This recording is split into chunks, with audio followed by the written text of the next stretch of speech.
Saya yakin pada malam hari ini tidak hanya umat Hindu yang hadir. Sebagai rasa penghormatan pada saudara-saudara Muslim, saya sampaikan Assalamualaikum warahmatullahi wabarakatuh. Salam sejahtera dan selamat malam. Bapak Ibu sekalian, khususnya karyawan-karyawati beserta keluarga di Bintaro, Indosat, Bali.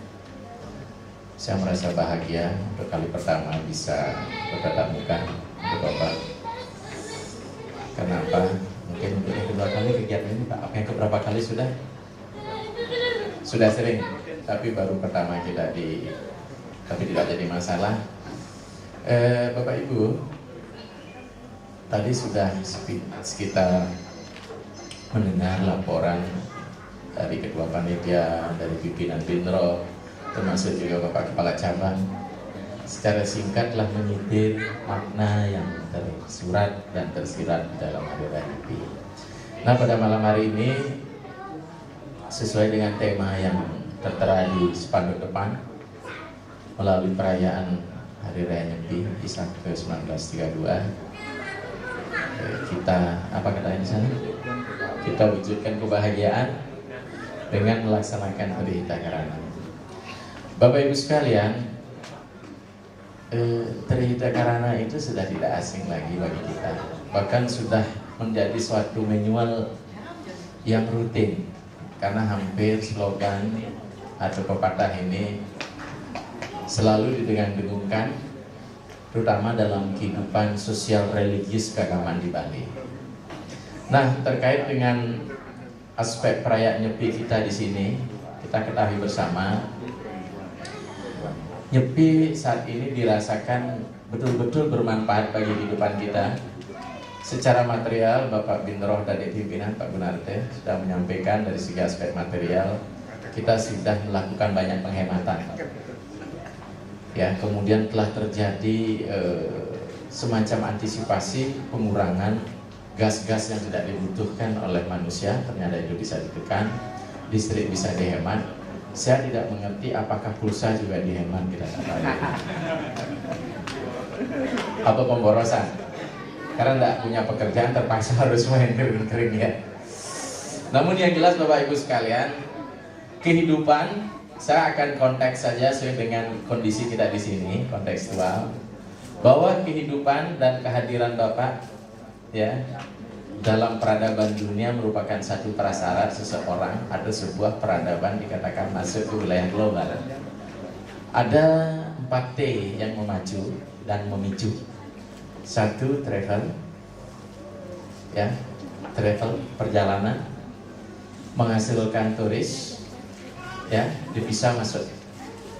Kemudian di sana ada perdagangan banyak. Nanti baru kita masuk ke Nyepi aspek keharmonisannya. Travel melahirkan tourism. Kita sering terlena, kita sering ngobok dolar. Tadi saya ditanya berapa mahasiswa HIAD, sekarang sudah 3.000 di perjalanan nih Pak Gunante. Kalau tahun 80-an, awal-awal 90 jarang sekali orang masuk ke agama. Karena apa? Dunia pariwisata saat itu lagi menggeliat banget. P4B, STP, Nusa Dua rame. Jadi masuk IAD animonya sangat kecil, ujung-ujungnya hanya jadi mangku. Tapi nasib mangku saat ini sudah bergaining naik karena gubernur kita juga mangku gitu. Saya masuk di IAD, terus terang Bapak, pengalaman pribadi saya diketawakan oleh teman-teman karena saya adalah alumnus SMA 2 Denpasar. Ada nggak alumnus SMA 2? Ada Pak. Ada. Ya. Nah, saya alumnus SMA 2 yang terkenal dengan SMA 79, masuk jam 7, pulang jam 9. Toh ujung-ujungnya saya menjadi seorang pendeta, akhirnya diketawakan. Ternyata besok saya diundang oleh teman-teman untuk reuni di rumah makan Gilimanuk di Jalan Merdeka. Teman-teman bingung karena waktu dulu kita hidup dengan kondisi anak muda yang seperti itu, ya. Jadi masuk IAD itu adalah sesuatu kondisi yang sangat apes. Orang Bali bilang penelan daya gitu. Ya, tapi saya tekuni, saya yakin bahwa apa? Padahal saya sebenarnya adalah kuliah di, saya tidak sebutkan terlalu banyak predikat, nanti nggak kesampaian nanti Dharma Wacananya. Saya dulunya kuliah di dokter hewan Udayat. bergeser banting setir, akhirnya kuliah ke IAD. Saya yakin di mana kita menekuni sesuatu dan kita menemukan ada istilah to make, to be, to do, ya menjadi, ya kemudian to make, ya membuat, menjadi, dan akhirnya bekerja untuk itu. Sama dengan profesi, kalau pekerjaan secara dipaksa pasti tidak mungkin. Usai itu saya mengabdi jauh, dari di belakang kok jauh banget di Sulawesi, ya tamat IAD. Nah, maka begitu usai saya 91 langsung diminta menjadi pemangku yang sangat mudah. Nah, dari sinilah kita mulai. Nah, maka dari itu Bapak Ibu, kita kembali pada konteks dunia industri pariwisata, dunia travel menjadi tourism. Dampaknya apa Bapak Ibu? Dari tourism melahirkan terorisme. Kuda 2 kali gempar. Ketenangan Bali diusik. Mungkin kita terlalu banyak apa?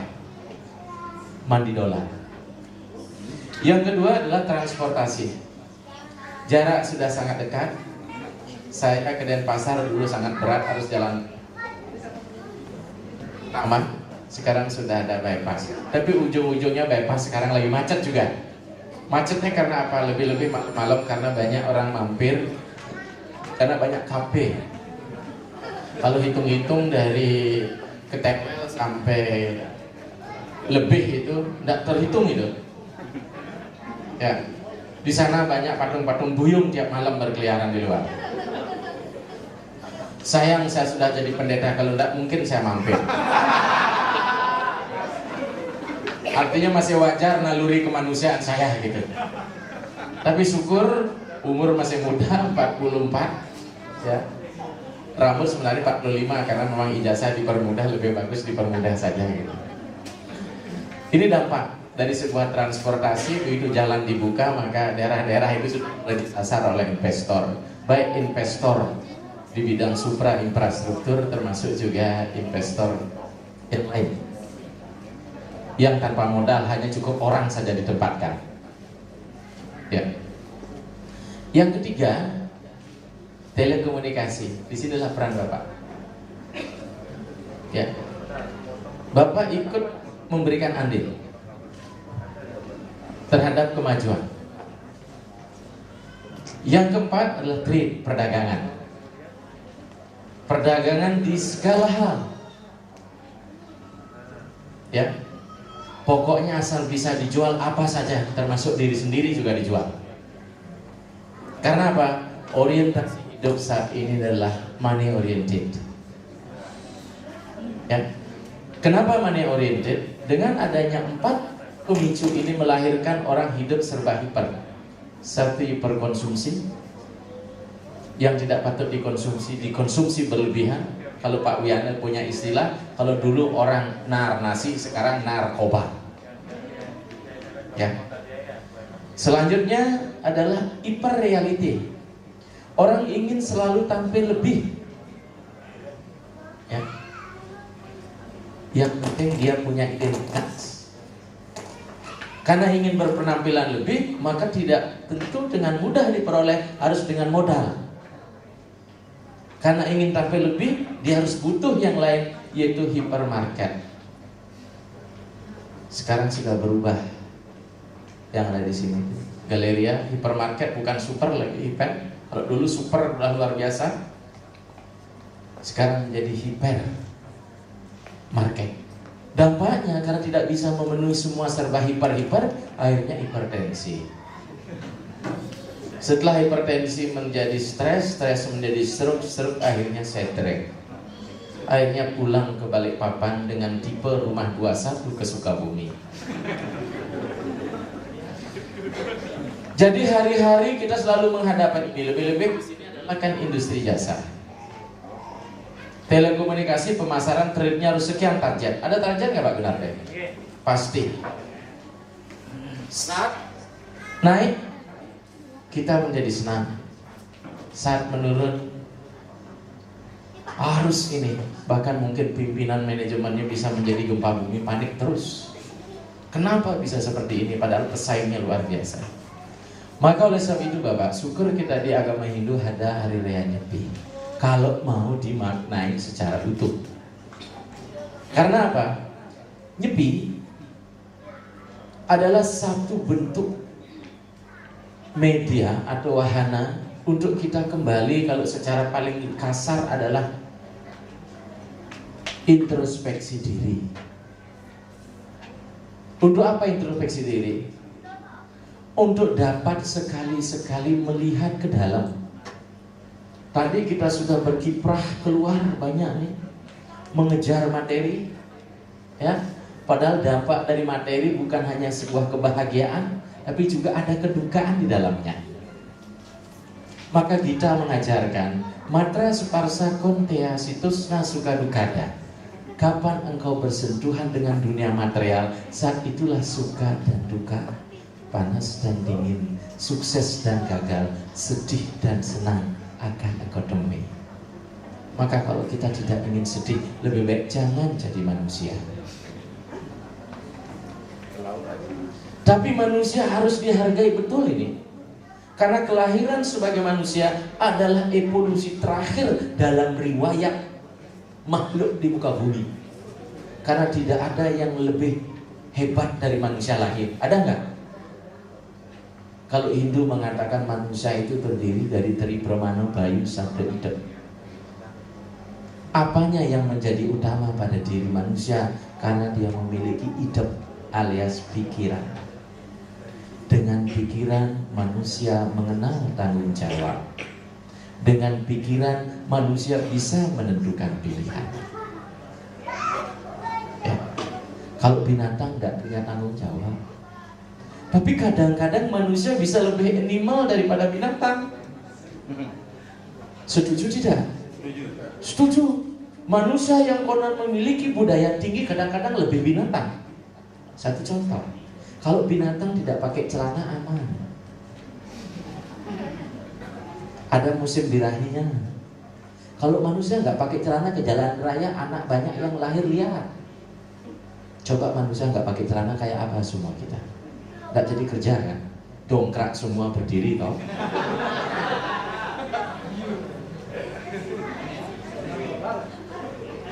Jadi dengan akal ini maka itu sesungguhnya manusia diberikan akal, dialah bagian dari perusak kehidupan, dia bagian dari proses untuk memuliakan hidup. Kapan akal itu dibawa keluar, maka dia ingin kenikmatan melalui indera, dia ingin memuaskan pikiran-pikiran itu. Maka pada hari Nyepi kita diajak ke dalam. Kalau binatang nggak pernah keluar, nggak pernah ke dalam, yang penting hidup dengan kondisi insting atau ideal curiosity-nya. Maka kalau daerah dingin, binatang itu diadaptasi oleh alam adjustment-nya dengan bulunya yang lebat. Ya nggak? Contoh di Bali, daerah dingin kita mani, anjing kita mani lebih mahal dari manusianya. Ya nggak? Orang nggak ada orang jual manusia kita mani kok. Kan nggak bisa dihargai, anjing kita mani laris karena bulunya apa? Lebat. Orang Bali gembrong. Tapi kenapa harus gembrong? Karena dingin. Tapi pada manusia, walaupun dia tinggal di daerah dingin, kalau memang sudah kepalanya dasar botak, nggak mau tumbuh gitu loh.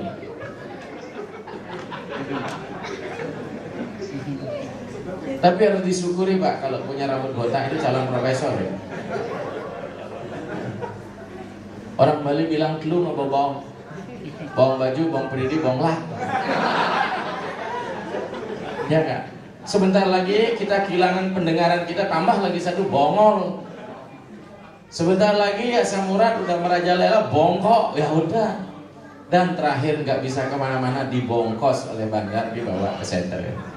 Dan kita semua mengalami. Nah, oleh sebab itu Bapak Ibu sekalian, selama setahun kita telah berkutat keluar melakukan aktivitas di dalam ajaran Hindu disebut dengan prakti kanan. Putaran ke kanan itu pasti nilainya positif, nambah terus dia kreditnya. Ibaratkan jarum jam 1, 2, 3, 4, 5 terus nambah kredit poin. Tapi kadang-kadang kita lupa pada inti pokok dari mana kita awal dan kemana kita menuju. Kalau sudah ke kanan mau dipenuhi terus. Orang Jawa bilang, mbok sekali-sekali muter ke kiri lah, kembali ke titik nol. Ya, titik nol itu di mana? Titik nol secara astrologi, titik nol secara filosofi. Titik nol secara astrologi dimulai sejak matahari tepat berada di khatulistiwa. Kapan itu? 21 Maret. Maka prediksian saya pilih 21 Maret pas purnama 2 tahun yang lalu. 100 tahun lagi belum tentu itu ada. Kita kembali ke titik nol. Titik nol berarti titik tengah. Ke kiri dia negatif, ke kanan dia positif. Begitu dia berada di tengah, di titik nol, berarti kita kembali kepada inti hakikat kehidupan. Maka di titik nol itulah namanya nyepi. Bahasa Bali, bahasa teks di Bali disebut sunya atau niskala. Nis artinya nir, artinya tanpa, kala artinya bentuk. Sesungguhnya manusia itu awalnya tanpa bentuk. Yang tanpa bentuk inilah kekal. Siapa dia? Dia adalah Tuhan yang Maha Esa. Maka kehadiran saya di sini sebagai pendeta dengan seabrek predikat tadi sesungguhnya tidak penting di mata Tuhan. Yang penting adalah apa yang kau kerjakan dengan predikat itu. Kapan orang masih membanggakan predikat, maka di antara kita pasti akan ada dusta. Saya pendeta, Anda orang biasa. Saya pimpinan, Anda bawahan. Maka sekali-sekali waktu kita lepaskan sekat-sekat predikat kita. Agama A, agama B. Anda dan saya adalah manusia. Hakikat kemanusiaan, kita butuh kebahagiaan. Jangankan yang masih normal, penjahat pun butuh kebahagiaan. Hanya kadang-kadang mereka salah jalan dalam mewujudkan kebahagiaan. Dia kira dengan mencuri, merampok kebahagiaan itu bisa diraih. Maka itu titik nol ini sangat penting, saudara. Titik nol artinya titik tengah. Di dalam ajaran agama Hindu disebut Wiswa. Nama lain Wiswa adalah Siwa. Maka di dalam ajaran Siwa memberikan doktrin kepada seluruh umatnya bahwa semua penganut-penganut Siwa harus menjadi Siwa. Di dalam teks dikatakan Risa kueh ning jagat kabeh mijil saking Batara Siwa, lina juga ya ring Siwa loge. Segala sesuatu bersumber dari Siwa dan pulang kepada Siwa. Itu teks lokal. Sekarang mari kita masuk ke Upanishad. Dari mana semua ini ada dan dengan apa yang ada ini hidup dan kemana yang hidupnya akan kembali, itu adalah aku. Maka tidak ada realita di dunia ini kecuali Tuhan. Itu kata Vedanta menurut Upanishad. Tapi karena melakukan perjumpaan dengan dunia material, manusia menjadi semakin jauh dari hakikat surya itu sendiri. Jangankan dia mampu membangun hubungan harmonis di luar diri, di dalam diri tidak harmonis.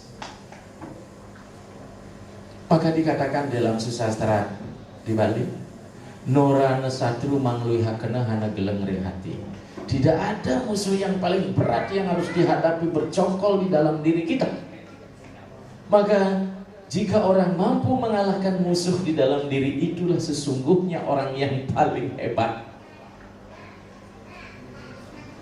Ya, raga di musuh maparetan madoh ring awak riyadi tongwani kata Ramayana.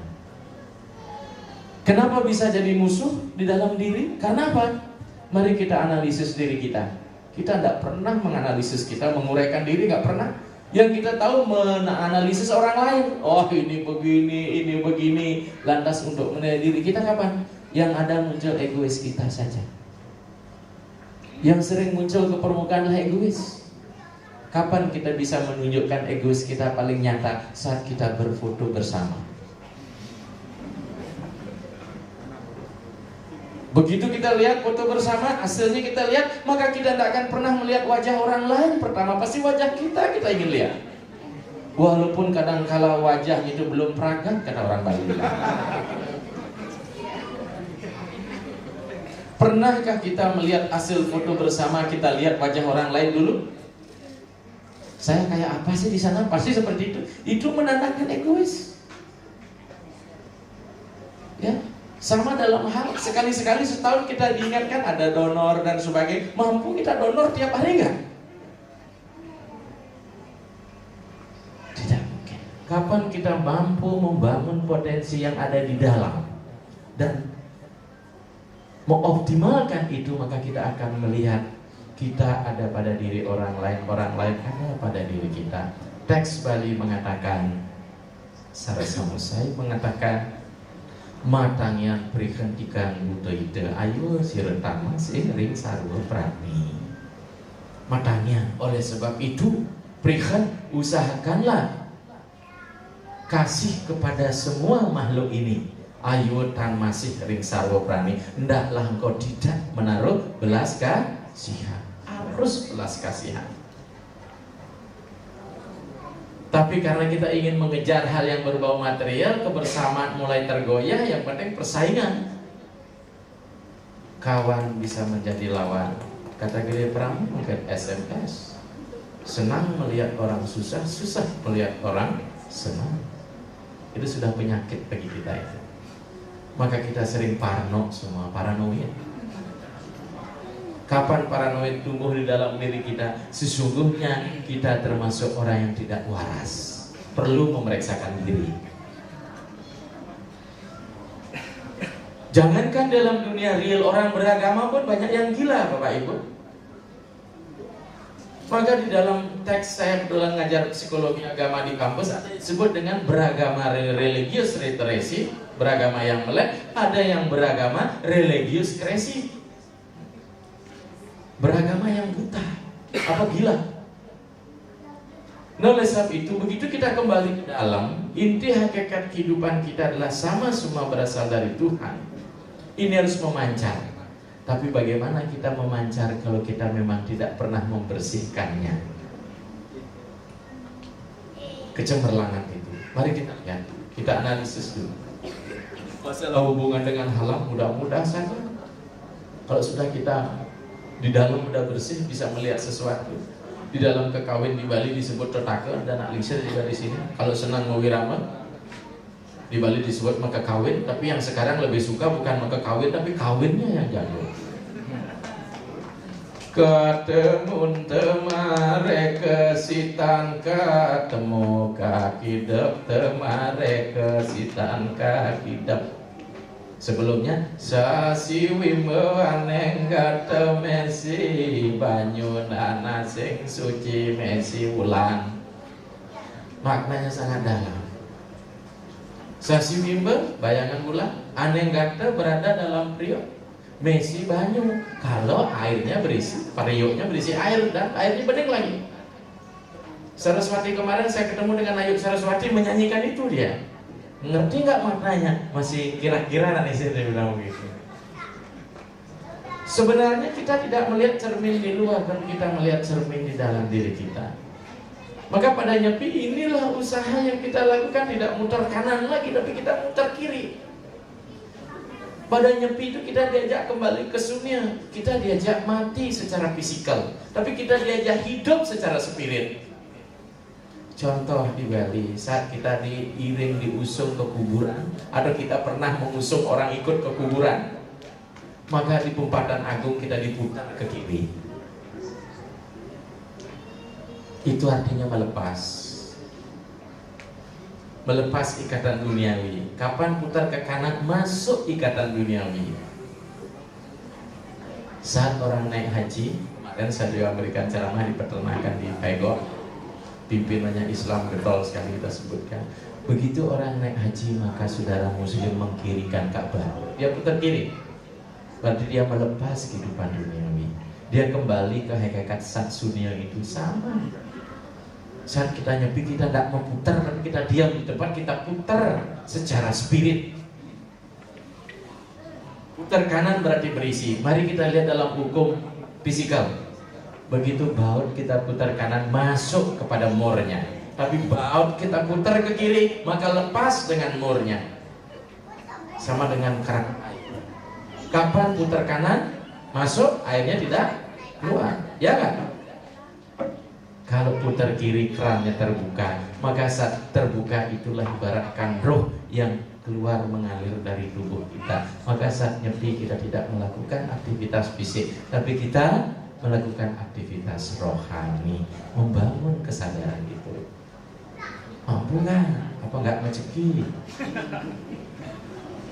Katanya upawase, tapi kemarinnya ibu-ibu bikin babi kecap 2 kilo, sehingga pas nyepi piringnya nggak pernah kering. Karena sabaran 15 menit kok basah lagi, lapar terus ya. Kalau hanya baru tingkat berada kecil, tapi kalau tidak ada pemahaman berada sih ya. Tapi kalau pemahamannya nggak masuk. Nah, oleh sebab itu Bapak Ibu sekalian, disinilah kita mulai menganalisis bahwa hakikat kehidupan kita adalah sang roh. Kemudian ada jendela sekarang. Di mana jendela? Itulah mental kita. Ada gorden, itu budi, cerdasan, kebijaksanaan. Di luar ada debu yang menutup. Inilah ego-ego kita. Kalau kita ingin melihat di luar dan ingin melihat di dalam, dari dalam buka bangun kebijaksanaan kalbu kita, maka kita akan melihat yang di luar. Dengan catatan dari luar bersihkan debu itu. Kalau kita ingin melihat yang di dalam, sepanjang kalbu masih tertutup, sang roh tidak bisa. Maka yang pertama, bersihkan debunya di luar, buka gordennya, kelihatan yang di dalam. Selama ini kita menutup. Di dalam terus kita cari Tuhan kemana-mana, sampai ke India cari Tuhan. Nyeraya ke Mumbai. Tadi Pak Murah itu mahasiswa saya yang suka ditejak ke Jawa, di sini ada air muncul gitu. Yang suka ada yang muncul kenggan atas. Nyidangnya selamat. Sama dengan kita di Bali ngelah cincinnya picel dianu, akhirnya berangkat tidak percaya diri kalau nggak bawa picel itu. Telah limobok bisi bungkung jadi parade jadinya. Tapi sesungguhnya itu, saya sering bilang, pican betara yang paling abadi sudah diberikan sama anak. Apa? Kalau Yesus anaknya yang diberikan sebagai penyelamat dalam Kristen. Di dalam Hindu, kalau di Islam Rasul utusannya ada. Di dalam Hindu dirinya, bagian dari dirinya diberikan kepada manusia. Bayangkan kasih Tuhan di dalam Hindu. Kita nggak pernah menyadari itu Bapak Ibu.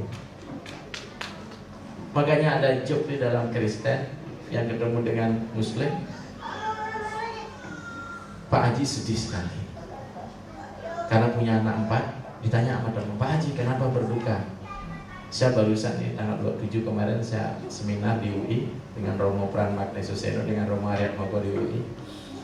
Rencananya mau diajak ke Gunung Salak, tapi karena PP di Jakarta, esoknya harus muput, itulah sulingnya di Bali harus meleneng juga sekali-sekali. Ya kadang sudah terima sesari dan sesantun kan itu susah ya. Akhirnya kembali pada kisah itu. Kenapa Pak Haji berduka? Anak saya masuk Kristen. Kenapa? Ya saya sebagai kiai kan soalnya saya nggak mampu ngomong anak saya. Pak Haji punya anak berapa? 4. Yang masuk Kristen 1, masih mending Pak. Anak berapa? 4, 3 masih Muslim. Bayangkan anak Allah, satu-satunya masuk Kristen. Siapa dia? Yesus Kristus. Anaknya yang dikirim untuk menyelamatkan, menyatukan liberation. Sementara dalam agama itu dirinya diberikan, maka disebut swaya kumanu. Sang Atman itulah para Atman. Makanya Atman itu dari kata an yang artinya bernafas, merupakan percikan terkecil dari Tuhan. Kebetulan saya di kampus pegang Upanisad juga. Jadi Tuhan memberikan ini. Tidak ditiupkan roh seperti Muslim. Tuhan memberikan. Hanya sekarang tergantung karma. Citra Tuhan yang kayak apa diinginkan. Tapi yang jadi masalahnya ada anak muda, jangan mengambil citra Tuhan dengan segala sembarang. Karena Tuhan hadir di mana-mana. Tuhan hadir. Dia tidak pernah menghukum, tapi dia memberikan ganjar sesuai pilihan kita. Ia ibaratkan wasit dalam permainan bola. Maka itu anak muda di sini tolong ini, jangan sampai sita lana ukir kulandir dijelak itu nyircir itu nak boleh itu. Belum lagi pertemuan yang namanya 4M lagi, paginya merayu, siangnya meraba, malamnya merayap, besoknya meradang. Bukan menguras, menutup, mengubur, enggak. Maka generasi kita apa? Maka yang datang bukan Tuhan dalam citra keilahian yang murni, tapi Tuhan dengan berbagai citra keraksasaannya. Oleh sebab itu Bapak Ibu sekalian, di mana letak kita melakukan kesalahan? Manajemen dalam mental itu yang salah. Sang roh sebagai sunia tetap memancarkan, ibaratkan lampu. Kekuatnya sekian watt tetap dari A sampai akhir zaman tetap. Tapi bola lampu yang dari balon pembentuknya ini, kristal ini yang kotor karena jelaga-jelaga dari luar, ini menyebabkan sinarnya menjadi redup di luar. Karena apa? Balon yang terbuat dari kaca ini adalah gudang menyimpan memori yang paling dalam. Dia tidak disimpan di roh, tapi disimpan di kaca itu dan membungkus roh itu sehingga menjadi apa? Sesuai dengan citra. Maka kita diajak kembali pada nyepi itu untuk sunya, Bapak Ibu. Sunya kembali ke Tuhan Narayana. Maka tubuh ini tidak menjadi penjara, tapi menjadi istana. Tapi kapan sang roh terpenjara oleh jasad ini, maka dia bukan menjadi Narayana, menjadi narapidana. Kalau kita sudah menjadi Narayana, istana kan? Tubuh ini istana, ya. Jadi yang materialnya istana, tapi jangan jadi penjara. Sama dengan istri, dalam ajaran agama Hindu disebut dengan perdana, dia adalah istana, maka disebut istri, Bu. Artinya kalau saya buat akronim, istana suami, tempat raja istirahat, itu artinya istri.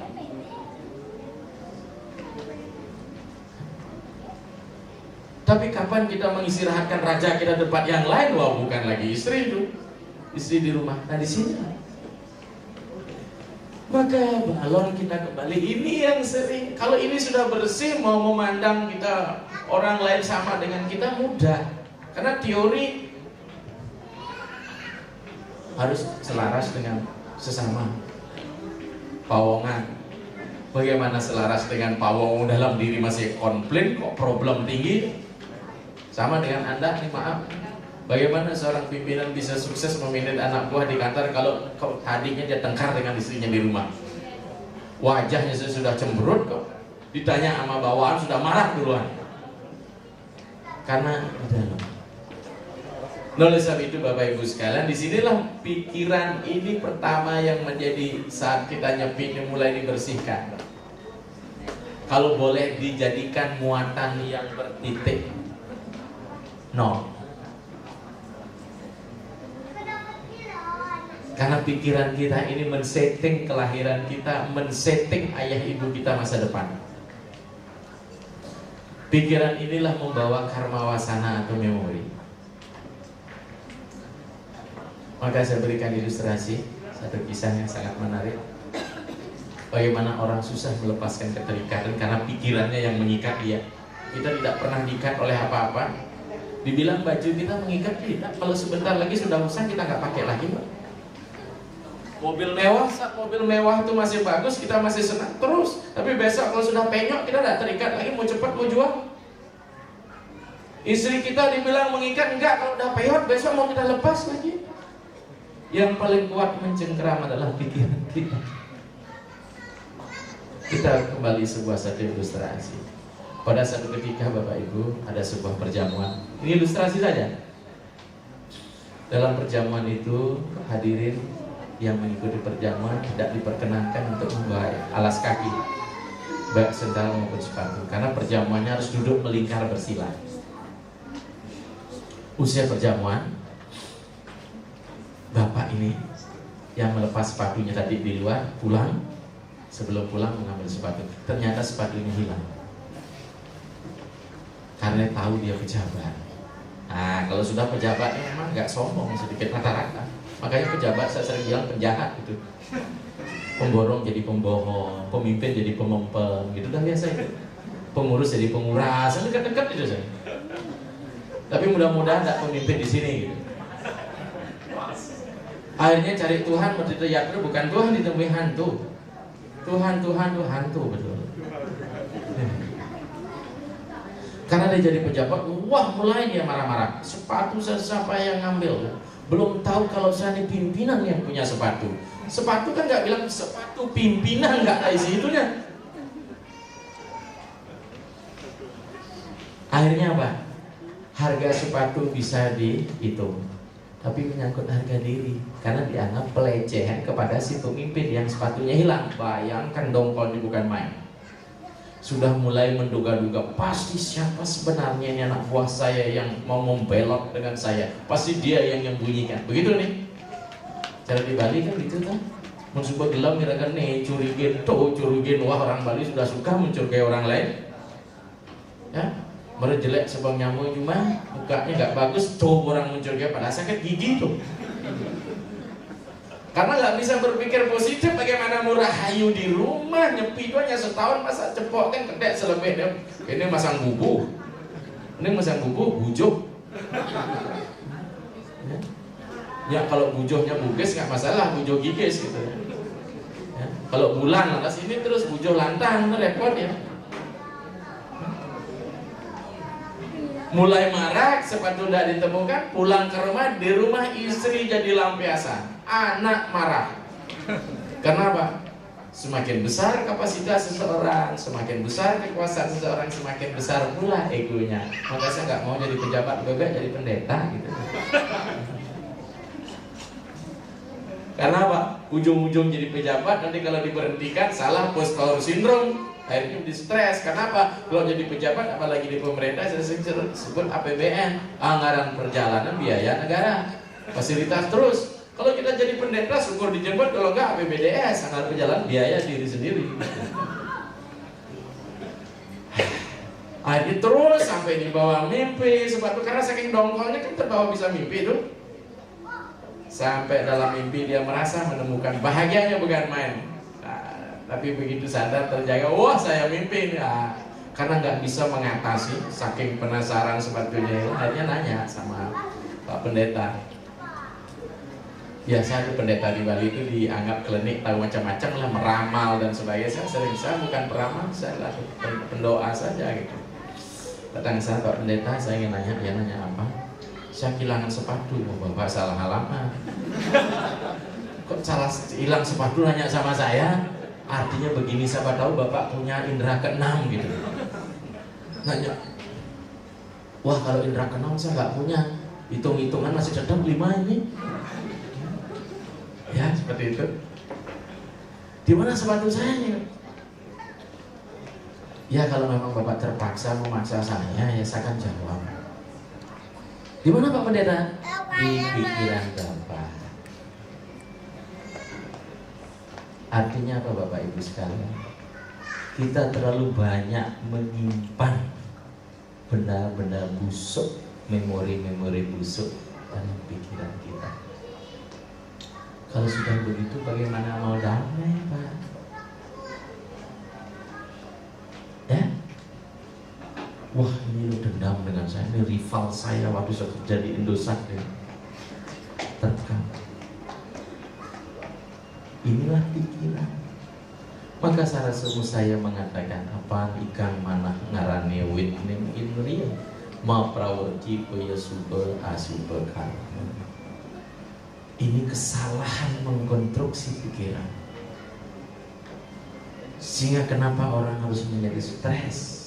Kenapa orang harus menjadi putus asa? Kenapa orang harus menjadi marah? Karena pikirannya yang diracuni. Jadi sepatu yang hilang itu disimpan di otaknya terus itu. Kalau sudah begitu bagaimana kita mau bikin kedamaian Bapak Ibu?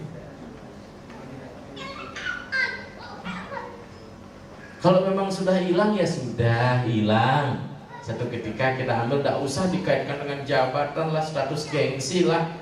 Selesai sudah urusannya.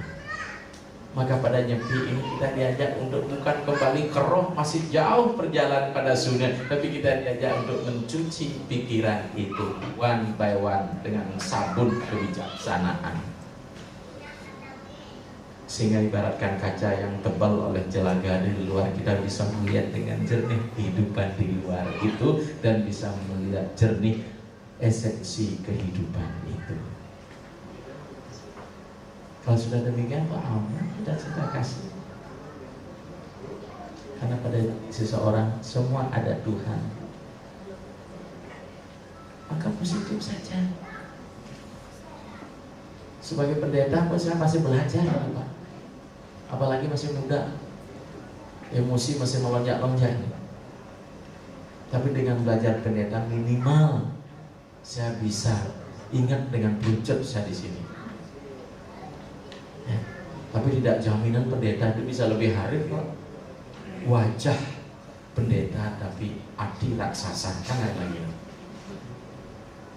Disinilah kita kembali, Pak, mencuci. Jadi nyepi adalah usaha, bukan introspeksi. Apa yang sudah saya lakukan, bukan hanya sebatas itu, tapi bagaimana mengeluarkan kekotoran itu, kemudian melarutkannya dalam bentuk tapa berata. Kalau ini sudah oke, maka kita kasih sama orang. Yang membenci pun menjadi sahabat kita. Maka kita mengajarkan Adwesta sarwa butana metri karuna caiwa nirmamo nirhahamkara sama suka duka kesama. Adwesta, kita nggak pernah membenci sama makhluk lain. Metri karuna caiwa, metri kita bersahabat karena kasih sayang. Nirmamo nirhahamkara, kita tidak punya kepentingan. Nirmamo, tidak ada egois, mana kepentingan pribadi. Hamkara, egoisme. Sama suka duka kesami, kita menganggap suka dan duka adalah satu kata yang sama. Inilah orang bijaksana. Kalau sudah bijaksana, hubungan dengan alam pasti selaras, hubungan dengan sesama pasti selaras, hubungan dengan Tuhan so pasti, kata orang Ambon. Maka yang perlu dibangun sebelum orang merefleksikan santi kebahagiaan keluar adalah terjalinnya komunikasi yang harmonis tiga komponen fisikal, psikis dan spirit. Kalau ini sudah terbentuk, orang Jawa bilang inilah disebut dengan divine man, manusia yang berketuhanan, atau Dewi Sampan, atau dalam bahasa agama kita disebut dengan Manu Hitam. Kalau di sudah Manu Hitam, manusia yang sempurna, Manu Maya Atma Nirwana, seimbang dia, ya, bahkan Nirwana menjadi tujuan lebih tinggi, baru dia divine society, masyarakat berketuhanan.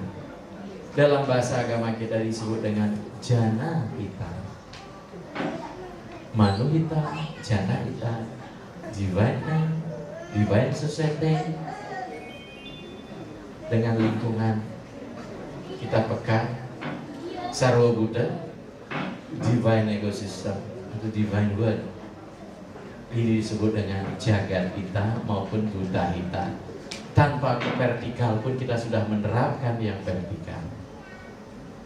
Kita melihat pada Tuhan, rajin sembahyang tapi egois dengan sesama. Tapi memang wajar, Pak, orang nyari Tuhan itu penuh konspirasi. Dengan Tuhan, kita mengajarkan ada 4 tipe orang baik hati memuja Tuhan. Catur Weda, Bajan Timam, Jenas, Kirno Arjuna, Arta Arti Jitnya Surjinya Nica, Berata Sabah. Catur Weda, ada 4 orang tipe Bajan Timam yang memujaku, ya. Harta yang mengejar kekayaan. Siapa ngejar kekayaan? Pasti teman oleh Betara. Survei, coba lihat di pasar Melantik Kumbasari, maka Betara di Kumbasari jauh lebih banyak dapat suguhan dari Betara di Gunung Agung. Maka kalau besok memitis jadi Betara, pilihlah Betara Melantik. Karena Anda banyak sokokan. Bayangin dubenya pedagang di pasar Badung itu pesal-pesal menyitung dupa semangat. Kan dus-dus curah Betara kan. Pelangkirannya kecil tapi dupahnya sak pesel. Pernah nggak disurvei? Karena banyak pengharapan, gak harus nuntut, tapi etika berjualan nggak pernah tahu dia. Kita orang Bali lemah dalam metode berjualan. Tapi kalau orang Minang, kalau orang Bali ditawar barangnya terlalu tinggi, nggak pernah suka dia, bahkan marah-marah lagi. Lebih suka barangnya busuk di tempat ketimbang laku diberi saudara, bisa dibuang di pasar tukar Badung itu. Ada tahun 80-an Bapak, ini kisah yang unik. Maaf ini agak jorok, ini pendeta nggak boleh, tapi ini fakta.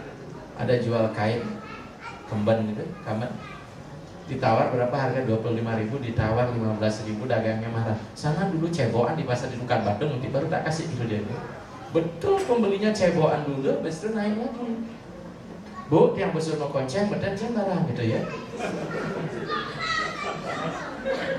Coba kalau orang Minang jualan itu, nggak ada minat, kita baru nyeledet saja.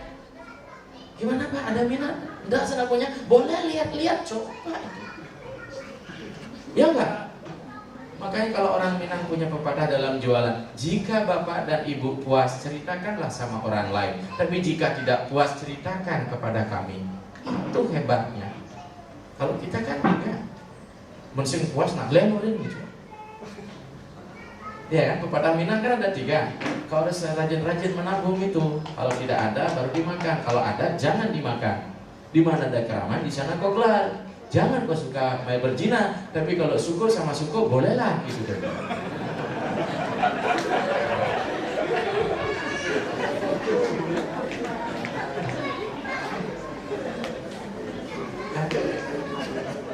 Kita kembali, pemuja Tuhan seperti ini, dia punya konspirasi, dia punya kepentingan. Yang kedua, orang yang ingin sembuh, hati-hati, orang yang sakit. Maka dalam kondisi sakit, orang pasti rajin cari Tuhan. Ada orang sengsara, silakan survei di pura rumah sakit. Tidak ada satu orang pun pasien atau keluarga pasien mendoakan saudaranya cepat mati. Kalau memang cepat mati, nggak usah dibawa ke rumah sakit, biar kasih di rumah aja cerita penglaris. Tuna sedih Utara Prajapati. Pasti menginginkan ingin sembuh, maka jalan satu-satunya selain bantuan dokter adalah bantuan Betara rumah sakit. Ratu Betara banyak gelis segar gitu yang duanya mau dia ngatur dia kukus sawanci guling besi, itu dah. Maka kalau besok ditakdirkan kita jadi dewa, kita nih calon-calon dewa loh. Nanti saya cerita kalau memang panjang waktu, kita nih calon-calon Indra nanti ini, penguasa akhirat nanti ini. Akhirnya apa? Jadi Betara rumah sakit itu nyaman juga rupanya. Yang ketiga adalah orang yang ingin jabatan. Setiap suksesi, setiap pilkada rame. Gimana ada pura tanya kau sana? Jangankan pura, Sulingih pun yang banyak punya masa di datang, termasuk saya. Eling nak lingsir di nyuri sewana di tiang neki calon nggih. Apa sih repotnya bilang nggih? Itu tergantung karma Anda. Sulinggih tidak pernah mencetak jadi gubernur ataupun bupati. Sulinggih hanya mendoakan, tergantung karma Anda. Kalau memang lagi meceng ya sudah jadi, berarti dibantu. Yang ketiga adalah, yang keempat adalah, yang ketiga itu disebut dengan jitnyasu, yang keempat disebut penyanyi. Orang yang menjadikan dirinya alat daripada Tuhan, be instrument of God. Pasrah kepada Tuhan. Bagaimana orang pasrah kalau dia tidak bisa memahami hidup? Apalagi fasilitas penuh, egoisnya pasti naik. Pasrah itu tidak akan mungkin terjadi. Maka pada nyepi inilah Bapak Ibu, libido kita turunkan semua. Mau emosi, marah, birahi turun semua. Sekat-sekat kita pisah ya. Sehingga tidak ada kepentingan apa-apa. Menjadikan tubuh ini istana Tuhan. Maka saya katakan tadi, maka sang roh di dalam akan menjadi Narayana. Maka jika demikian sudah terbentuk, terkondisi di dalam diri kita, otomatis hubungan dengan manusia menjadi manis, harmonis. Hubungan manusia dengan alam menjadi manis, harmonis. Ya, hubungan itu tidak hanya dalam bentuk wacana belaka, tapi rupanya aksinya sudah ada. Tapi jangan pada nyepi saja loh panti asuhan. Ya, saya masih berlaku dulu rutin 3 bulan donor darah, tapi sekarang enggak lagi karena kondisi sebagai sulingnya seperti ini ya. Makanya habis donor darah berhenti itu gemuk jadinya. Karena biasa mesti kan harus air sumur itu harus diambil terus supaya tidak ada kuman di dalamnya, seperti sumur bersih. Jadi aksi sosial ini dalam bentuk apa Bapak Ibu? Tindakan-tindakan nyata. Jadi kita melihat itu bahwa di dalam setiap insan ada Tuhan bersemayam yang harus kita layani. Maka di konsepnya manawa sewa madawa sewa, melayani makhluk sesungguhnya kita melayani Tuhan. Karena dalam setiap diri manusia ada bersemayam Tuhan itu sendiri. Masalah mau diucapin terima kasih itu bukan urusan kita. Ya terima kasih, kalau enggak juga biarin gitu. Karena tugas kita adalah menabung karma. Karena dunia adalah tempat yang sangat ideal kita untuk membangun karma baik.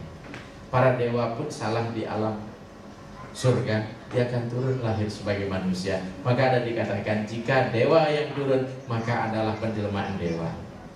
Tapi binatang pun yang mati dalam kepentingan dianya bisa jadi manusia. Contoh mati untuk penggunaan caruk, misalnya ayam liu, ayam nemides jadi manusia. Tapi tidak pernah kalau dipeluasin bahwa siapa pidan mati jadi manusia, maka kecewa ibu bapaknya. Maka ada suka adu domba berarti siap, karena teman ngadu domba siap, maka kita pun akhirnya adu domba. Ada lekat ulian lelibi, nagayoni, maka tukang kilit, oke. Ada yang lahir dari asuban bungkam, ngongkong, oke gaya. Ada lahir oleh kucing butuhan karena nyamlek jeng sing suut bubar nak loh kan karena butuh gitu.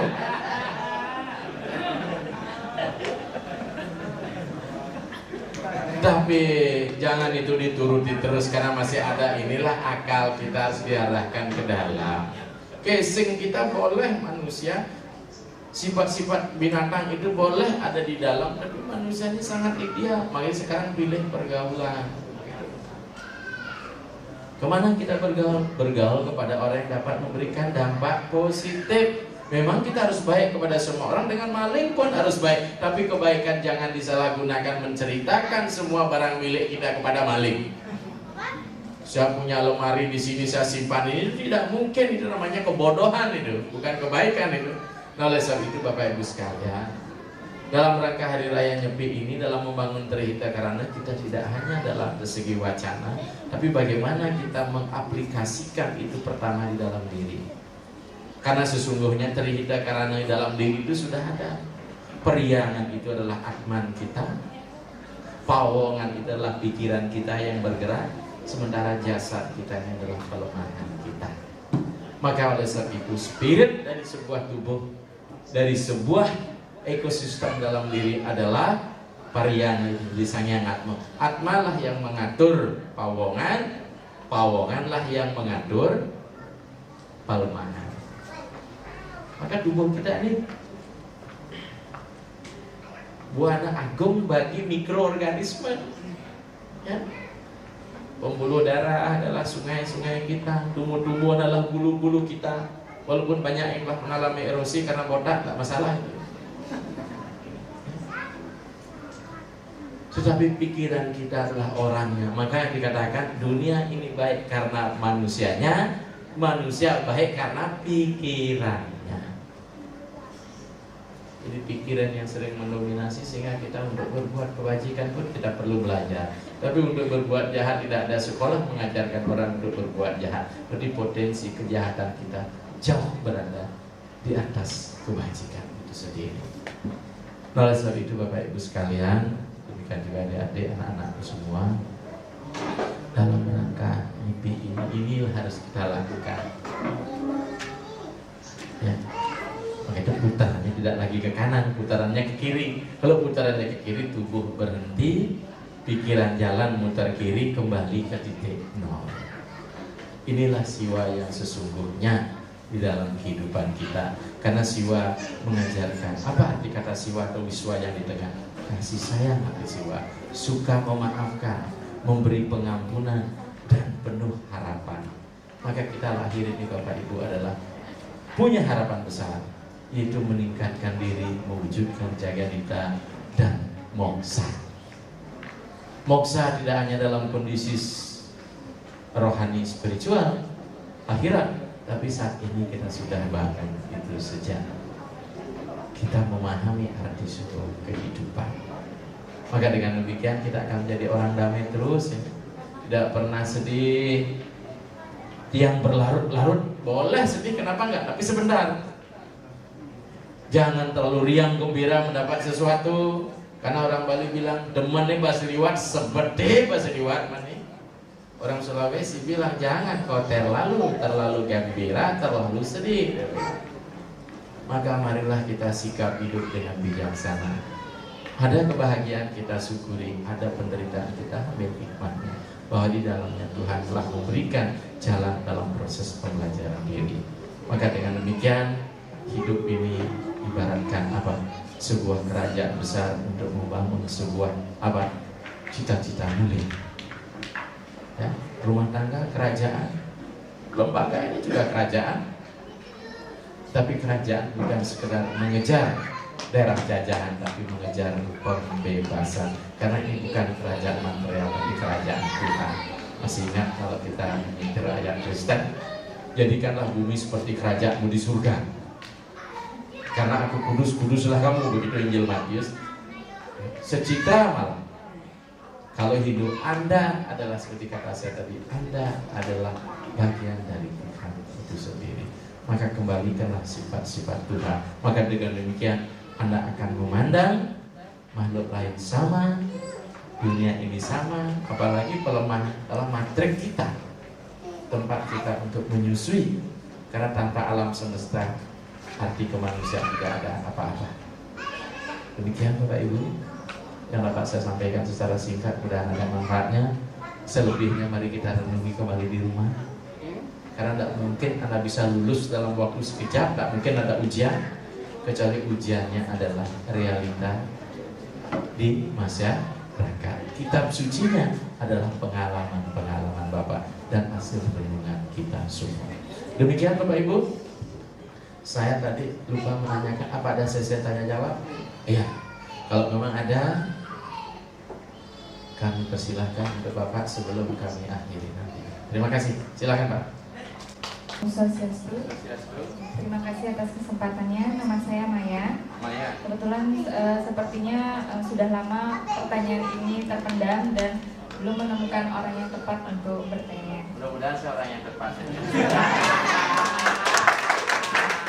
Begini, terkait dengan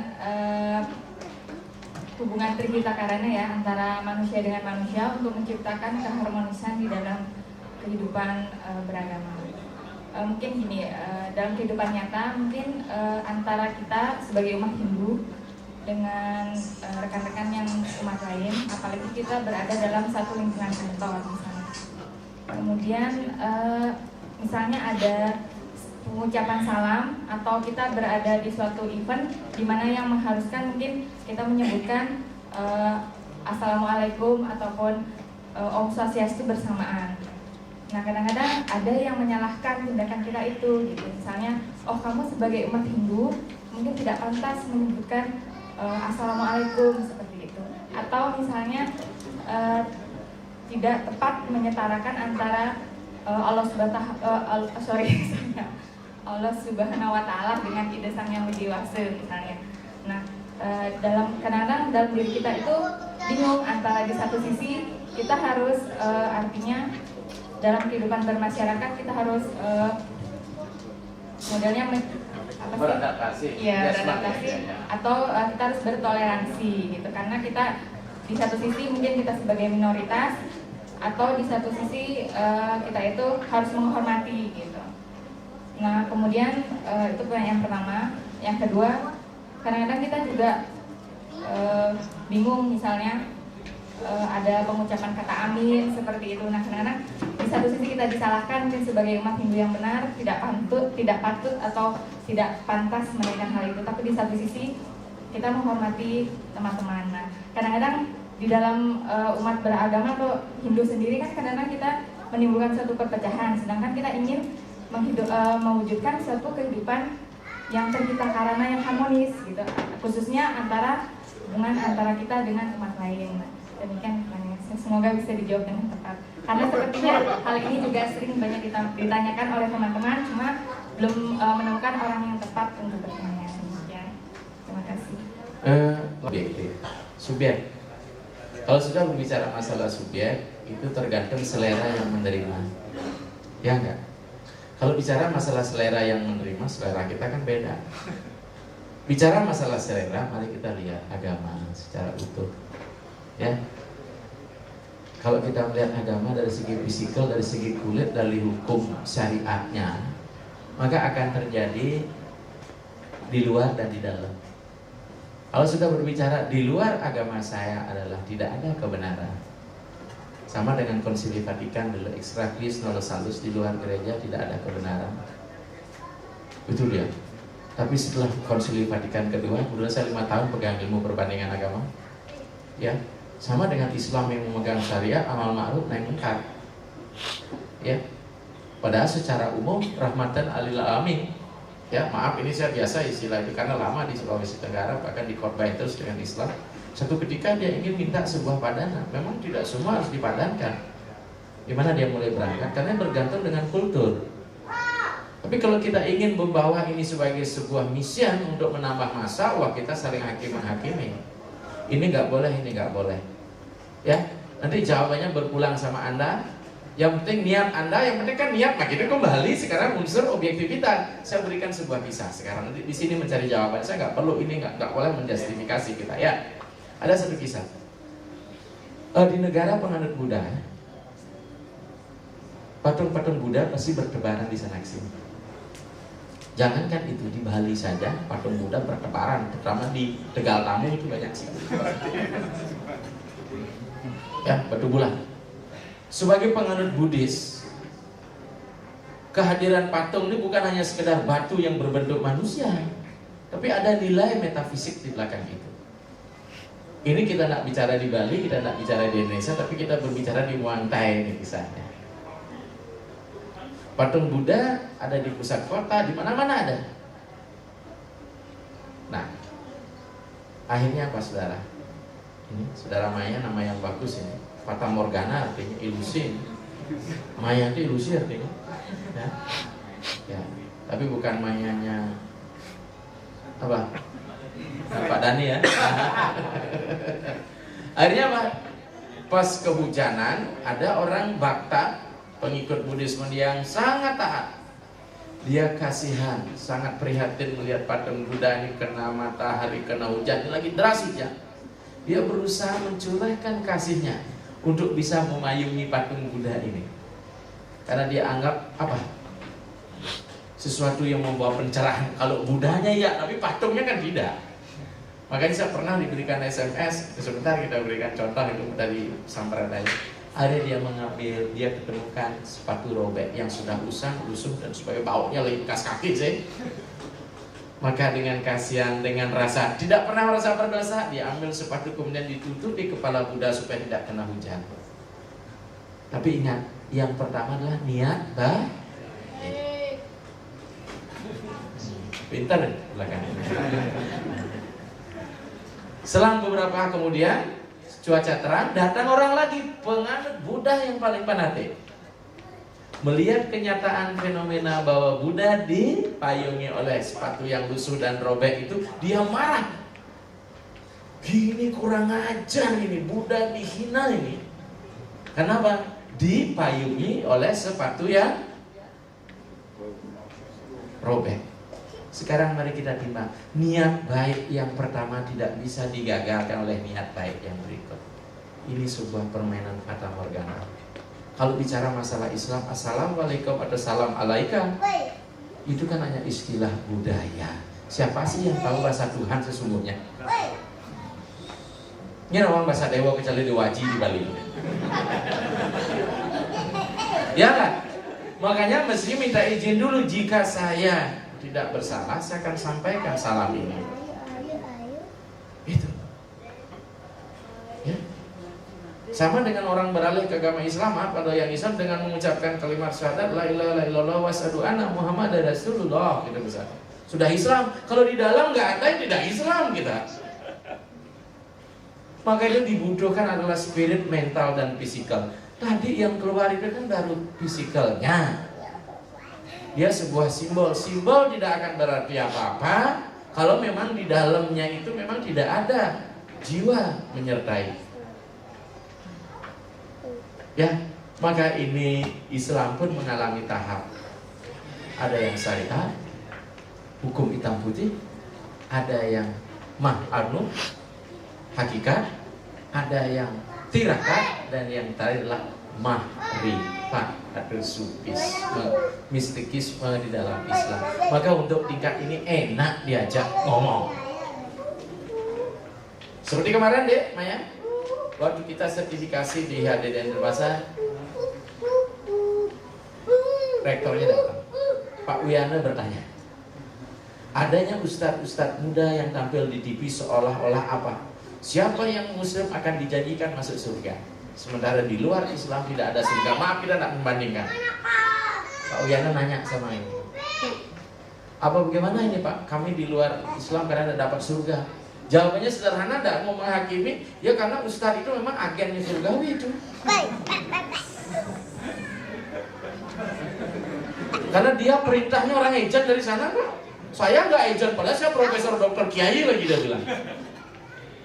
Jadi kita nggak usah tersinggung, karena bagaimanapun karena kita kurang memahami. Tapi ada orang yang memang sengaja membuat seperti itu, dipisahkan.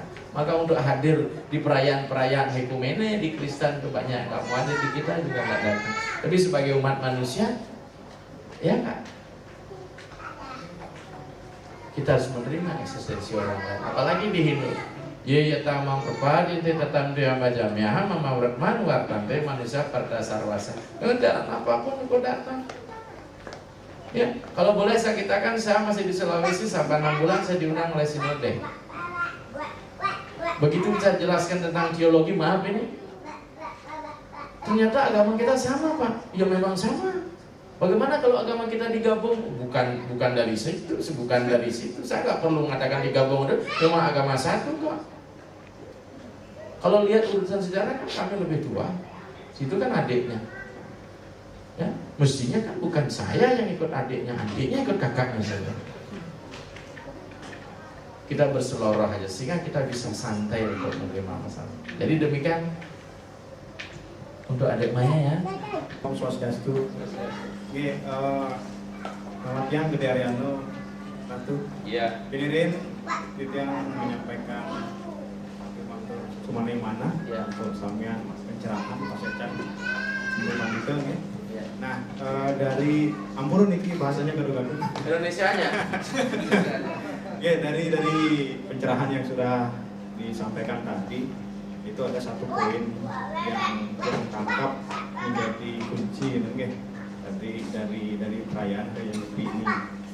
Poin tersebut adalah bagaimana kita sebisa mungkin untuk kembali ke titik nol. Ya. Nah itu yang tangkap, yang menyentuh hati, bukan hanya pikiran, mungkin ini udah langsung ke hati gitu ya. Ya. Nah yang sederhana pertanyaannya, apa sih langkah-langkah real? Terutama yang berkaca ke diri sendiri ini sebagai umat Hindu yang masih baru belajar lah, baru dasar sekali gitu. Apa saja langkah-langkah real yang bisa dilakukan di kita sehingga upaya untuk ke langkah nol itu bisa semaksimal mungkin seperti itu. Oke, itu aja.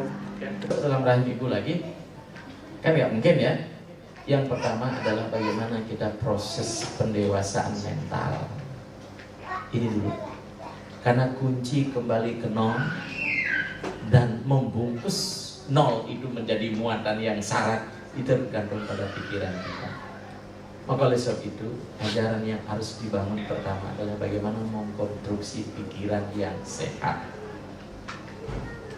Kalau pikiran kita sudah sehat, mentalitas sudah sehat, terdiri dari apa kondisi mental itu?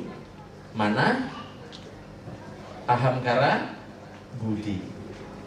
Budi adalah antara spirit dengan pikiran, sementara antara pikiran dengan fisikal ini ada egois. Karena egois ini adalah akan memberikan pertimbangan kepada pikiran, budi juga memberikan pertimbangan, sementara alat pikiranlah indria kita, dasa indera yang sebagai pelengkap. Oleh sebab itu, kenali dulu pikiran Anda di dalam diri. Sepanjang Anda menggunakan pikiran Anda sebagai manajer, ya, mesti dia hanya sebagai media. Kalau diboleh diibaratkan seperti rumah, gitu ya, seperti kereta.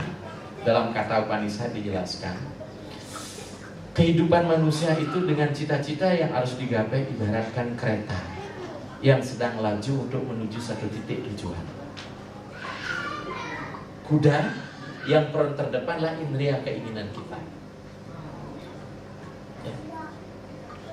Kita itu tidak boleh membunuh keinginan.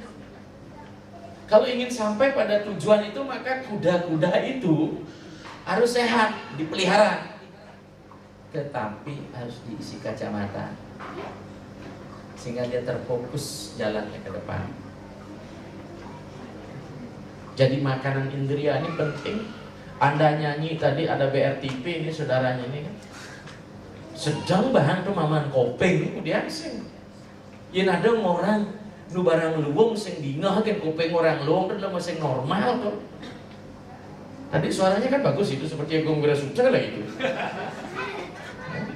Itu bagus, itu kita harus acungkan jempol. Kalau ada orang tidak senang dengan nyanyian tadi, itu berarti aja ke Bangli itu gitu. Itu menikmati yang nikmat memang harus dinikmati. Melihat orang cantik maka Hindu tidak pernah menolak, jadikanlah kecantik, maka Dewi itu paripurna dia. Karena apa? Mengagumi sang pencipta melalui karyanya. Tapi ingat, begitu mata melihat yang cantik, sudah berkeluarga belum? Syukur. Kenapa bilang syukur? Karena Anda sudah punya rambu-rambu. Jangan sampai ingat, lihat anak orang, ingat anak sendiri. Lihat istri orang, lupa istri sendiri. Bagaimana Anda mau titik nol? Ngesaprak ke subah dua gitu loh. Terus ngejar aja. Ngambil dalih apa kadang ledu kuriliung lah, kurang raga nih nurah gitu. Itu legitimasi diri namanya itu. Itu anak cerdas, itu casingnya aja kecil itu. Ya. Itu karunia Tuhan itu. Kita punya istri dua, silakan bersolek. Tapi kalau orang lain tertarik itu urusan lain, tapi minimal suami yang harus. Daripada anak Bali sedang mau Pak Yas, kurangnya gimana? Bajunya stainless. Ini baru makan. Makan yang enak penting, tapi jangan makan seenaknya. Mencium ini baru kontrol indera, ibaratkan kudanya. Sekarang pikirannya apa supaya kudanya tidak liar, maka tali kekangnya harus kuat. Inilah pikiran. Sang kusir adalah budi, ada kebijaksanaan. Sementara gerobak kereta yang ditarik itulah jasad ini. Medannya itu adalah apa? Jalan itulah tujuan hidup yang dunia yang kita tempuh. Maka si pemilik kereta adalah sang roh, Atman itu sendiri. Maka ini dulu dipahami supaya nanti indrianya liar mau kemana, akhirnya nggak sampai di tempat tujuan. Untuk sampai kepada titik nol, inilah nanti apa? Nol bukan setback kembali, tapi nol sebuah tujuan. Inilah moksa. Maka dikatakan mijil saking siwa, boleh ke siwa. Tapi sebelum mencapai titik nol harus penuh dulu. Maka konsep pemenuhan ini satu ketika harus dilepas.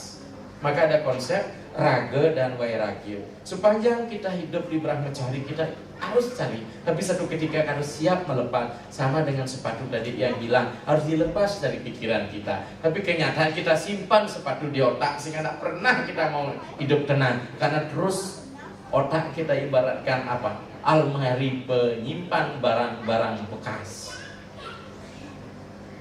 Demikian analisis saya untuk kembali ke titik nol. Ya, kembali ke titik nol bukan kembali setback, tapi menuju titik nol itu sendiri. Ya, demikian. Silakan. Tadi sudah diuraikan tentang panjang lebar tentang makna filosofis tentang perayaan Hari Raya Nyepi. Tapi mungkin ada satu hal juga mungkin barangkali perlu bagi kita semua di sini sebagai umat Hindu yang barangkali juga akan bisa memberikan nilai kebanggaan kita sebagai penganut Hindu. Nah, secara historis perayaan Tahun Baru Saka ini dimulai sejak kapan sebenarnya? Kami pernah baca bahwa itu adalah sebagai peringatan dari penobatan Raja Kayasai I. Mungkin ada juga pertanyaan dari teman-teman mengatakan bahwa kalau Hindu adalah agama tertua, kenapa kalendernya 78 tahun setelah Masehi? Itu barangkali. Ini mungkin perlu kita Ratu Pandita memberikan penjelasan kepada kami sehingga menjadi jelas adanya tentang makna historis. Sekaligus juga ada pertanyaan juga tentang perayaan Hari Raya Nyepi ini. Mungkin Hari Raya Nyepi sebagai perayaan tahun baru satu-satunya di dunia di mana perayaan Hari Raya itu dilaksanakan dengan menyepi. Sebaliknya dengan perayaan tahun baru kalender lainnya umumnya dirayakan dengan berpesta pora dan lain sebagainya. Mungkin yang perlu dijelaskan adalah secara historis apa bedanya kemudian antara perayaan Nyepi di Bali dan di India seperti apa? Demikian saja teman-teman. Banyak sekali sistem tarik yang ada dalam Hindu. Kalau Islam sudah jelas tarik Hijriah. Kalau di Kristen Nasrani udah seperti kita gunakan sekarang ini Desember dan sebagainya. Kalau Hindu, karena memang Hindu adalah sebuah perjumpaan, resepsi dari berbagai ajaran masuk dalam Hindu, baik yang sebelum Hindu maupun setelah Hindu dipadukan. Mana agama yang sebelum Hindu, agama Siwaistik itu sebelum Hindu dia. Karena Galian Mejo Daru, Arapa, Camudaru itu pra-Hindu. Maka Sewa sesungguhnya yang sekarang itu adalah penghidupan kembali daripada Siwa Praweda nanti digabung ya sintesis. Nah, bicara masalah sejarah, kebetulan saat ini tarik sebuah kebangkitan. Kalau kita berbicara masalah tahun, ada tahun Kali. Ya, tahun Kali itu berdasarkan penobatan Prabu Parikesit menjadi raja 18 Februari 1102 sebelum Masehi. 3102 sebelum Masehi. Jadi tahun Kali itu sudah 5000 tahun. Itu berdasarkan prasasti Ramses II antara Raja HTT. Kemudian Mahabharata pun ditegaskan sekitar bulan Maret ya, di tahun 3150 sebelum Masehi. Saat itu sudah zaman Purana ini. Bayangkan zaman Weda, Upanishad dan sebagainya jauh sebelumnya. Makanya menurut beberapa ahli Lokmaya Tilak, Sasri, Ganggabar dan sebagainya Mukerje, ada yang mengatakan Hindu 15.000 sebelum Masehi. Tapi kalau kita berbicara masalah peradaban Arya Santos tentang hilangnya benua Atlantik, justru 11.600 berakhirnya zaman es pusatnya di Nusantara ini. Siapa yang udah baca bukunya? Itu buku wajib, itu bagus ya Arya Santos ini. Yang disebut daratan Lemuria menjadi Gunung Moria, dan Bali itu sendiri bagian dari peradaban. Jadi Siwa sebenarnya bukan di India, orang Indonesia. Orang Yawana itu menjadi orang Jawa nanti. UHC. Maka itu di sini pertarungan Yawana UHC, tenggelam benua ini masuk kembali ke India. Satu ketika di India datang kembali, makanya di India ada disebut dengan Kalingga Bali Yatra di daerah Orissa. Yang pernah di India pasti ada Kaliadram, Kalimaniaram. Tahu itu, pokoknya ada di India. Ya, makanya orang-orang Bali itu pasti seperti orang Manipur. Ya. Begitu saya ke India kemarin, ayo Nepal ini gitu kan, saya dibilang orang Nepal. Muka kita sama, ya, yang perbatasan dengan Burma dan sebagainya. Apa kita ada bibit dari sana? Saya kira iya, ada percampuran antara Cina dengan kulit hitam menjadi barang landung di Bali, Kancingwi dengan Ratu Jayapangus. Itu leluhur kita itu, yang hitam Dravida, yang Cinanya orang Mongol, yang bercampur untuk memperbaiki genetik demikian. Makanya kita lebih suka masakan ibu, masakan Cina ketimbang masakan bapak. Karena bapak tuh rempah-rempah terus tuh orang India. Nah oleh sebab itu sekarang ini sejarah kan, mana tarik yang memberikan sebuah kebangkitan itu yang ditandai. Sama dengan di Bali, galungan itu tidak mulai sejak Indo di Bali, justru 800-an baru galungan dimulai. Apa kita di bulan Maret? Hitungan bulan dulu, September, Oktober, September dulu ya. September dikata Sabtu. Sabtu itu berapa? Ternyata menjadi bulan ke-9. Oktober 1 oktav berarti 8. Menjadi bulan ke-9. November dikata Nawa, Sansekerta, menjadi kata naik, menjadi bulan ke-11. Bersihnya bulan ke-9. Desember dikata Dasa, bulan 10. Ulu ke kan barate. Jadi bulan 12, maka Januari bulan pertama, Februari bulan ke-12, maka Maret bulan pertama. Tepat kita rayakan, maka harus bangga. Tepatnya di mana? 21 Maret, tepat titik okinoksi, matahari di Khatulistiwa. Siang dan malam sama. Inilah titik nol, disebut Iswayana. Maka saya ambil di salah saya, barang siapa yang dapat melakukan niatnya pada tanggal 21, ingaran sadel suci muka pahalanya akan dilipatkan. Begitu katanya. Maka saya berusaha mencari itu. 21 Maret saya meriksa.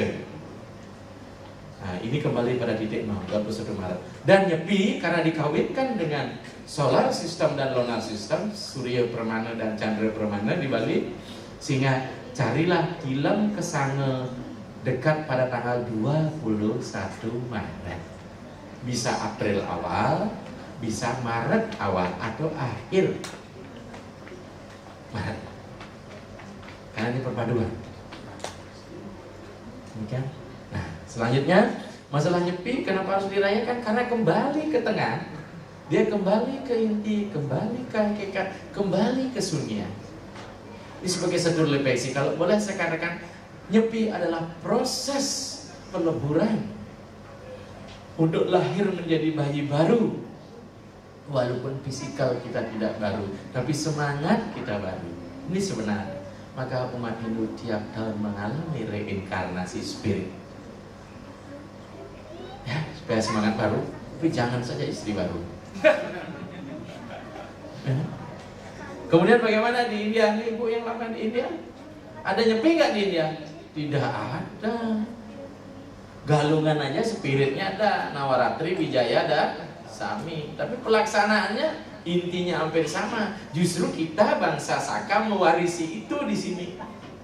Justru di India tidak diwarisi, tarik di India tidak mewarisi tarik Saka. Justru Surya Siddhanta, tahun-tahun India yang dipakai. Justru kita di sini. Kenapa Saka? Karena bangsa Saka terakhir itu sesungguhnya itu orang-orang Dravida itu datang si Agastya ke Bali. Itu titik awal sehingga dia membawa Saka itu ke Nusantara sebagai penganut siwaistik yang sangat kental. Sementara di India, kenapa Saka tidak dirayakan? Karena India khususnya. Ibu pernah ke Nepal, Bu? Belum. Justru di Nepal sama dengan di Bali. Orang makan daging babi pagi-pagi dijual di sana di Nepal. Di India sudah kembali. Maaf ini kalau boleh, dia sudah mengalami sebuah perubahan yang luar biasa. Masuknya Islam waktu Raja Taj Mahal, apa namanya itu? Di Agra itu, dari dinasti Mongol. Ya, Mumtaz Mahal istrinya. Ya, kemudian masuknya Buddha sebelumnya. Buddha, semua wilayah India masuk Buddha.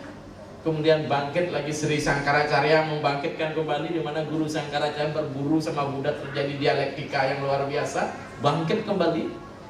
Kemudian Tantrayana menyebar kembali waktu Islam masuk, maka ilmu kita banyak, Bairawinya itu sempat masuk ke Nusantara. Dan zaman-zaman belakang, zaman skolastik, kemudian zaman sutra-sutra, zaman Rabindranath Tagore, gerakan resistensi ke barat dengan adanya kesadaran Krishna, adanya kesadaran Arya Samad, Brahmo Samad, macam-macam gerakan-gerakan pemurnian agama di India. Sementara kita lepas setelah Majapahit, tidak lagi kontak dengan India. Padahal dulu orang-orang kita hebat, maka sesungguhnya kita telah mengalami kemunduran di Nusantara tentang India, tentang ini. Karena dulu di Nalanda, di Palembang ada perguruan, kalau ingin sekolah ke India, sekolah dulu di Palembang. Ya. Itsing pernah singgah di sana. Menjawakan biasa mata semua karya sastra Jawa kuno. Dan Meru tidak hanya ada di Bali, di Nepal pun ada. Dengan demikian sesungguhnya apa? Bali adalah pelestari sesungguhnya. Nah sekarang ada gerakan India modern, Hindu baru masuk dengan model-model itu sampradaya. Sebenarnya kita tidak perlu alergi. Sekarang bagaimana kita melakukan sintesenya saja, ya? Jangan sampai seperti kemarin, nggak usah marah ada di Facebook, nyepi di balik terasa, nggak usah dipanjangkan lagi. Ya, demikian Pak Gunarte. Pintar boleh? Yang Made Swidya. Nih, dia sedikit aja bagaimana cara menyepikan diri dalam kegiatan atau perbuatan kita sehari-hari. Ya, semua. Tempat pasar pun Anda bisa menyepikan diri sepanjang Anda mengkondisikan diri seperti itu. Ya. Artinya apa? Kapan orang bisa berkomunikasi dengan dirinya sendiri, saat itu dia bisa akan sepi. Karena saat berkomunikasi dengan diri, dia tidak perlu mewacanakan suara keluar, dia ke dalam. Kalau dengan kaki suara gede dia ngopenyam orang tuh. Sepi itu akan mungkin bisa terjadi dialog ke dalam, dialog batin kita antara mental, antara fisikal. Kita kadang-kadang bisa senyum. Di tempat keramaian kita bisa seperti itu. Kemarin saya berceramah di Peternakan, ada bapak-bapak yang sudah menjelang pensiun, hampir post-power syndrome karena dicopot dari jabatan. Begitu saya ceramah dia diam terus. Saya membuat lelucon, dia nggak ketawa. Akhirnya saya bilang, Bapak menyepi di tengah keramaian karena Bapak telah tutup telinga Bapak semua. Ya. Tapi menurut saya begitu orang lagi rame-rame, tolong buka diri Anda. Pasing di sepi, ngalih rame, dirame, ngalih sepi. Kalau memang pas lagi kita berjemaah, berinteraksi sosial, mari kita berinteraksi sebatas kebutuhan interaksi itu. Ya, dengan demikian Pak Swidya, inti pertama adalah kita membangun komunikasi di dalam diri. Mari tidak sepi. Maka kita tidak perlu sibuk mencari teman walaupun kita sendiri. Permasalahannya orang Bali kan kewah menyepi. Kecuali butuh latihan, tinggal di komunitas yang tidak sadar orang Balinya. Makanya sedang sepi. Itu kita akan mulai baca buku. Ini bagian dari proses menyepi. Orang Bali kan tidak pernah suka baca buku. Kamu main ngortel gitu. Kalau orang Barat ya bukan berarti membangun egoisme. Ya, demikian Pak yang dapat saya sampaikan pada malam hari ini. Mudah-mudahan ada manfaatnya. Rupanya kita sudah jam 9 lebih ini. Ya. Tidak terasa waktu sudah bergulir begitu cepat. Mudah-mudahan kita nanti suatu ketika semua akan sampai pada titik nol. Maka kita saat itu kita akan panyusung banjar. Karena orang nol tidak bisa ngapa-ngapain ya. Ya enggak? Jasad kita pun bukan kita mampu mengelola dengan baik. Nah dalam rangka itu persiapkanlah diri Anda untuk sampai Panjusang Banjar itu. Ya makanya orang Islam sering kata pepatah, bicara masalah akhirat bayangkan kau mati sebentar. Tapi bicara masalah kinerja, bayangkan dirimu hidup 1000 tahun lagi. Om Santi, Santi, Santi Om. Dan Assalamualaikum warahmatullahi wabarakatuh. Selamat malam dan salam sejahtera. Terima kasih. Dan acara kami lanjutkan dengan penyerahan cenderamata dari Bindro Hindu Indosat kepada Ida Pandita Empu Jaya Acarya Nanda. Dan kami panggilkan Ketua Bindro Hindu dan Ketua Panitia untuk menyerahkan langsung cenderamata. Semua terima kasih. Saya merasa berbahagia karena apa, Bapak Ibu? Istadewata saya adalah Ganesh. Skripsi S1 saya pemujaan Ganesha di Bali. Tongkat saya juga Ganesha. Artinya saya selalu berada dalam lindungan Tuhan tanpa halangan apapun. Luar biasa ini. Saya sudah numpuk Ganesha banyak dulu setiap mahasiswa KKN lebih Ganesha. Ya, terima kasih. Rupanya mungkin ini pertemuan spirit suci ini saya harus memperoleh Ganesh. Ya, terima kasih. Oh, dikit numpuk dikit. Ya, terima kasih banyak. Kira sore, selamat.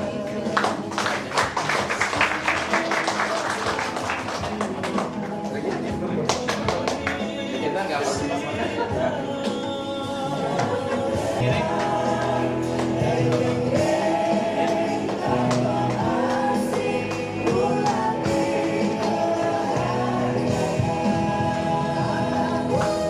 Oke, dari kami ingin berfoto bersama, bisa langsung tampil ke atas panggung. Untuk berfoto bersama silakan naik ke atas panggung.